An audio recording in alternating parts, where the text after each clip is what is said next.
ఏం లేదు, చాలేమన్నా నా కూతురు ఒక అన్యుడిని ప్రేమించింది, అతన్ని చేయకపోతే చచ్చిపోతా అంటుంది. వాళ్ళతో మాట్లాడితే వాళ్ళు మా అబ్బాయిని ఇస్తాం కానీ మీ అమ్మ యేసు ప్రభువుని వదిలిపెట్టాలంటున్నారు. నా కూతురు బాప్తీసం తీసుకుంది, అతనే కావాలంటుంది.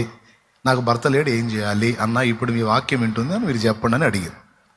నిజంగా నా వాక్యం వినే ఆ భక్తురాలికి నేను చెప్పేది ఏంటంటే, అమ్మా భక్తురాలా, ఇప్పుడు యేసు ప్రభు కావాలా, నువ్వు లవ్ చేసినోడు కావాలో నువ్వే తేల్చుకో. లవ్ చేసినోడు భూమి మీద కూడా నీకు ఎంతవరకు గ్యారెంటీయో చెప్పలేము. కానీ యేసు ప్రభు నువ్వు బతికున్నంత వరకు నువ్వు సత్యాకు కూడా నిత్య జీవాన్ని ఇచ్చి, బతుకులో జీవితాన్ని ఇచ్చి, 2 విధాలా నీకు తోడుగా ఉండేది యేసయ్యా.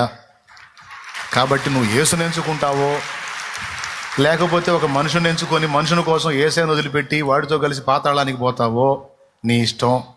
మళ్ళీ ఇప్పుడు నువ్వు ఒక డైలాగ్ చెప్తావు, నాకు తెలుసు. కాదన్నయ్య, నేను అతన్ని చేసుకొని అతన్ని మారుద్దామని. ఇట్లాంటి డైలాగులు ఏమి ఉండవు. వాడిని నువ్వు మార్చేదేమో